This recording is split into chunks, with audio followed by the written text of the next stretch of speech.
What's up, guys? Welcome to the Jackal Tackle, and welcome to a video looking at the UFC fights coming up this weekend. Leave a like if you want to see more of this.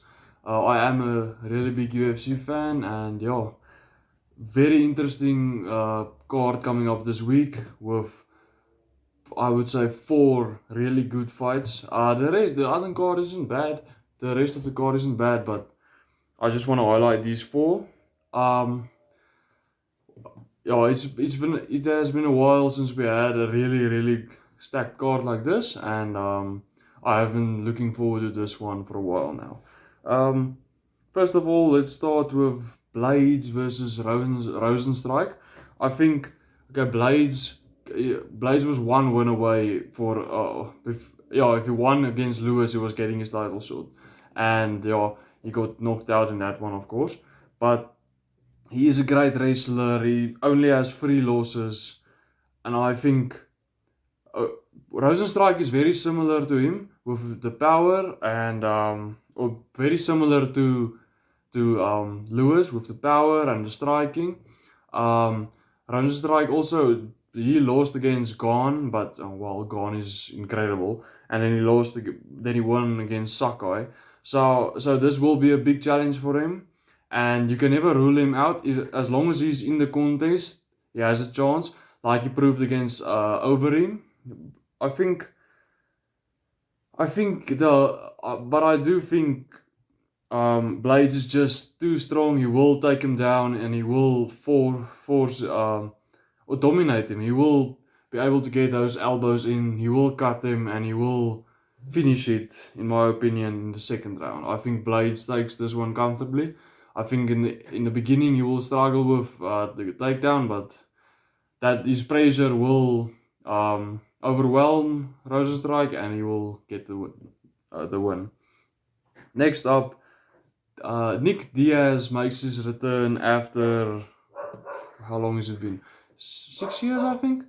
Yeah, his last fight was in 2015. So yeah, he's fighting against Robbie Lawler, few former UFC champion.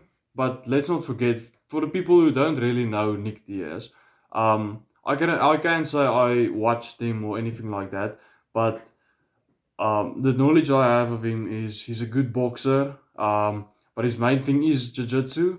But at the end of the career of his boxing started to take over, so he's a great boxer, a bit like Nate. But I would say if you compare their careers in a sense of achieving things and like not money fights, like getting titles, then I would say um, Nick had a better career. Nick was, of course, Strikeforce champion, promotion that the UFC bought, and I think, yeah, no, he is also just like Nate, that tough chin, just a tough guy who really he would come out and he would like tease you and stuff.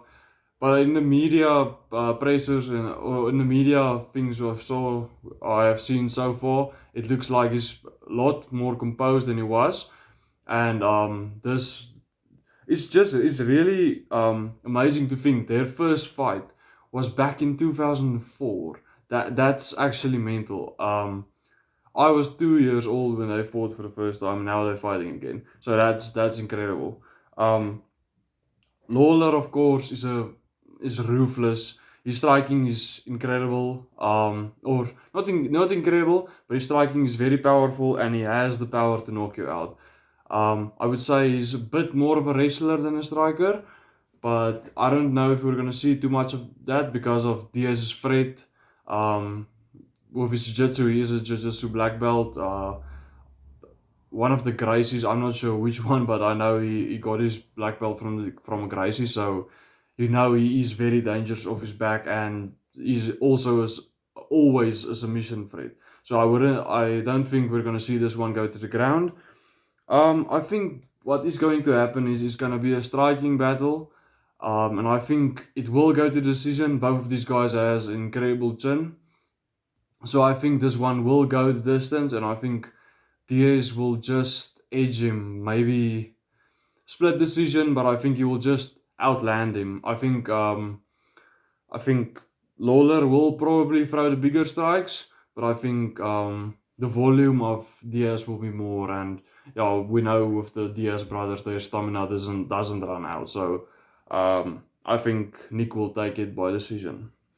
Moving on to the co-main, Shevchenko versus Murphy. This one is, if Murphy gets a win here, it will be a massive upset. Shevchenko is currently 1,250 minus underdog, favorite. So yeah, if you can see into the future or something, put money on Murphy, and Murphy wins, you should put money on, because you're gonna make a massive profit. Murphy, people are throwing away Murphy, but she is on a five fight win streak. Honestly, I don't know a lot about Murphy, but I would say Shevchenko probably will win this, and I think in the second round, because Shevchenko is just probably yeah, not probably, she is the second best female fighter ever. I think only Nunes is better, and I would love to see a third fight between her and Nunes. Shevchenko is very well rounded and yeah, undefeated in the weight class. She's going for her 8th title defense. I think Murphy is in for a long night. I think Shevchenko will end it in the second round. Probably TKO. I wouldn't rule out the head kick again. Then moving on to the main event, the whole reason, one of the biggest fights. It was scheduled for earlier this year, but Volkanovski got COVID. I'm very happy they are continuing with the fight. These guys did coach staff, of course, and yeah, Volkanovski is just very well rounded. Also a great wrestler, and yeah, I think Volkanovski is probably more famous for his pressure, not so much like one thing or another. I think it is more pressure. He is well rounded, so he can do a bit of everything. His cardio is very good. He is the favorite heading into this fight, minus 170. It is close. So yeah, but Ortega for me is if you fight against him, it's like a chess match, I think. I'm not a fighter, but this is what I would imagine.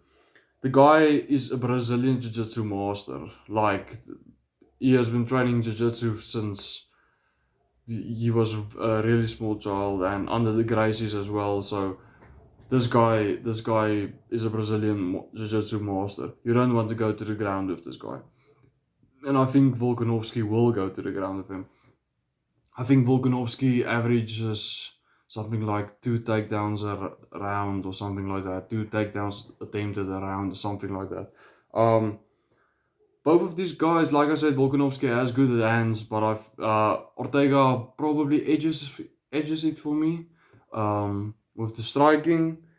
He is the underdog, but I think both of these guys only have one loss.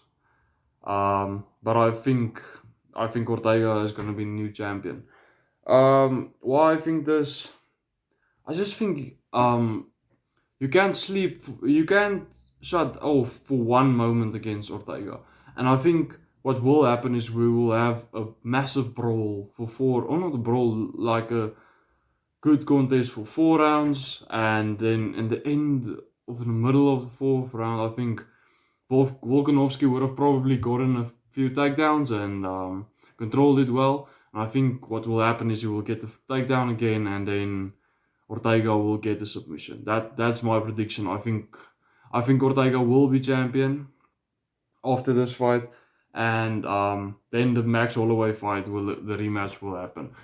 Holloway probably is very unlucky not to be champion. I think Volkanovski was very lucky to get the decision in his second fight against Holloway.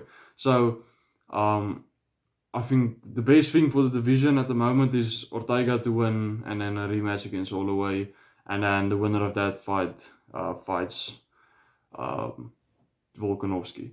So I would say Ortega. I'm really looking forward to this card. I think it's gonna be um, fireworks all around, and yeah, well, I'm in South Africa, so I will need to get up early to watch it. But yeah, thanks guys for watching. Please like and subscribe, and yeah, leave your predictions in the comments below. Thanks for watching.